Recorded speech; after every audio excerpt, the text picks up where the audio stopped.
युद्ध के बीच प्रधानमंत्री नरेंद्र मोदी डायलॉग और डिप्लोमेसी पर जोर दे रहे हैं। 15 देशों में चल रहे महायुद्ध पर मोदी की पैनी नजर है। खाड़ी में फंसे करोड़ों भारतीयों को बचाने के लिए मोदी सरकार रणनीति बना रही है। पीएम मोदी की अब तक की 8 देशों के राष्ट्राध्यक्षों से बातचीत में ओमान, कुवैत के राष्ट्राध्यक्ष भी शामिल हैं। इसके अलावा ईरान हमलों से हुए नुकसान पर उन्होंने चिंता जताई। साथ ही वहां रह रहे भारतीय समुदाय के लोगों की सुरक्षा पर भी चर्चा हुई। मिडिल ईस्ट में जंग के बीच दुबई से भारतीयों को लेकर फ्लाइट मुंबई पहुंची। एयरपोर्ट पर लोगों ने अपनों से मिलकर खुशी जाहिर की। दुन की आंखों से आंसू छलक आए। फ्लाइट सेवा बाधित होने से खाड़ी देशों में कई भारतीय फंस गए थे, जिनकी सुरक्षित वापसी सरकार की वजह से सुनिश्चित हो पाई, जिसके बाद लोगों ने सरकार का शुक्रिया अदा किया और बताया कि वहां कितने मुश्किल हालात थे। दुबई में फंसे लोगों को लेकर एक और फ्लाइट दिल्ली पहुंची। एयरपोर्ट पर पहुंचे लोगों ने अपनी खुशी जाहिर की। कई लोगों ने वहां के हालात बयां किए। यात्रियों के मुताबिक बमों के धमाके के बीच मन में डर का माहौल था। कई बार लगातार धमाके सुनाई दे रहे थे। एयरपोर्ट पर लोगों ने काफी कोऑपरेट किया। फिलहाल दिल्ली पहुंचकर इन्होंने राहत की सांस ली और सरकार का शुक्रिया अदा किया। ईरान के अटैक के बीच दुबई में फंसी बैडमिंटन स्टार पीवी सिंधु सुरक्षित भारत पहुंच चुकी हैं। ऑल इंग्लैंड ओपन खेलने बर्मिंघम जा रही थी। दुबई में कनेक्टिंग फ्लाइट के चलते वहीं फंस गई। पीवी सिंधु ने दुबई में फंसने के बाद सोशल मीडिया पर इसकी जानकारी दी, लेकिन अब स्वदेश लौटने के बाद सिंधु ने दुबई एयरपोर्ट अधिकारियों, भारतीय उच्चायोग और स्थानीय प्रशासन का धन्यवाद दिया और कहा कि बेंगलुरु में सुरक्षित हैं और भारत लौटने पर उन्हें राहत महसूस हुई। असम विधानसभा चुनाव 2026 के लिए कांग्रेस ने प्रत्याशियों की पहली सूची जारी कर दी है। 42 उम्मीदवारों के इस लिस्ट में नाम हैं। कांग्रेस सांसद और असम कांग्रेस के अध्यक्ष गौरव गोगोई को भी मैदान में इस बार उतारा गया है। गौरव गोगोई असम की जोरहाट विधानसभा सीट से चुनावी ताल ठोकेंगे।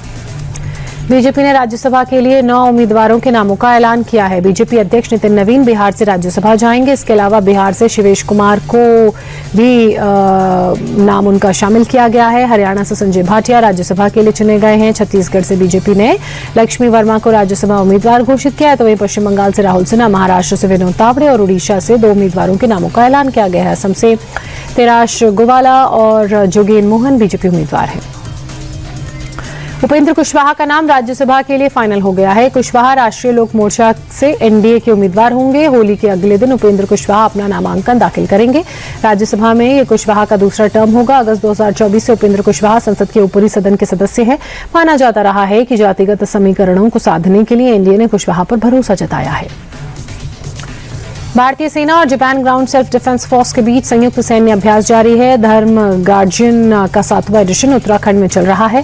दोनों देशों ने इस अभ्यास का लक्ष्य संयुक्त क्षमताओं को बढ़ाना, सैन्य सहयोग को मजबूत करना। दोनों देशों की सेनाओं के बीच ये अभ्यास 24 फरवरी से 9 मार्च 26 तक चलेगा। दोनों देशों की सेनाओं के 120 सैनिक अभ्यास में हिस्सा ले रहे हैं। मिडिल ईस्ट में बढ़ते तनाव के बीच पाकिस्तान के राष्ट्रपति आसिफ अली जरदारी ने भारत से कहा है कि टकराव और सैन्य माहौल से हटकर सार्थक बातचीत हो, यही क्षेत्रीय सुरक्षा का एकमात्र रास्ता है। ये बयान उस वक्त में आया है जब पिछले साल हुए कश्मीर के पहलगाम में आतंकी हमले ने दोनों देशों के बीच अविश्वास को और गहरा कर दिया था। जरदारी के मुताबिक भारत ऑपरेशन सिंदूर पार्ट 2 की तैयारी में है, इसलिए पाकिस्तान एक बार फिर से बातचीत की गुहार लगा रहा है।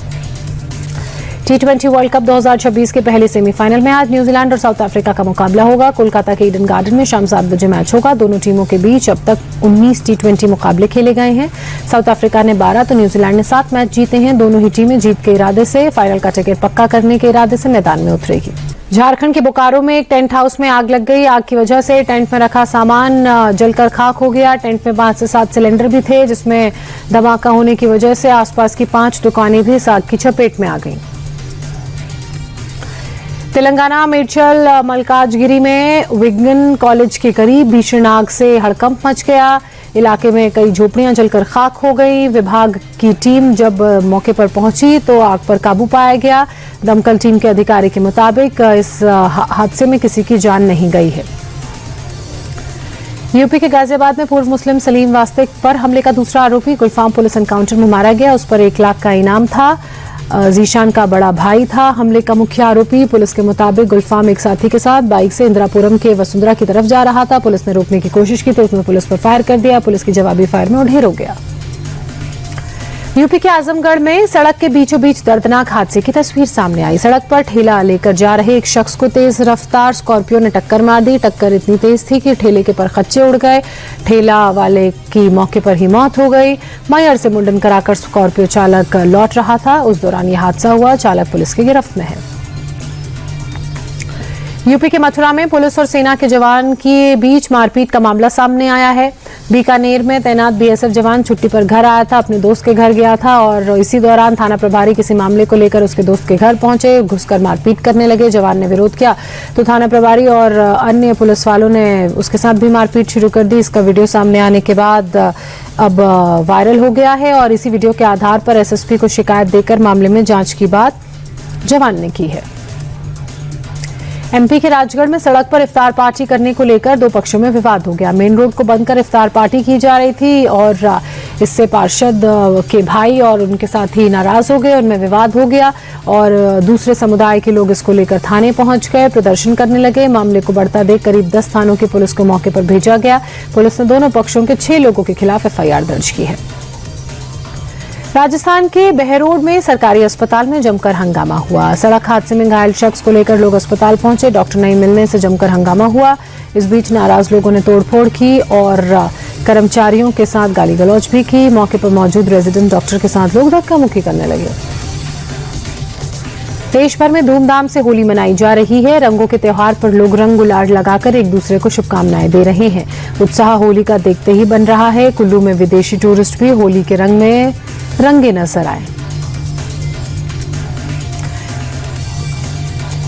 होली का देश भर में हर्षोल्लास के साथ इस पर्व को मनाया जा रहा है। उत्तर प्रदेश के मुख्यमंत्री योगी आदित्यनाथ ने भी गोरखपुर में होली खेली। सीएम योगी ने गौशाला में गायों और बछड़ों के साथ होली खेली। इस दौरान सीएम गायों को रंग लगाते, उन्हें दुलारते, प्यार करते दिखे।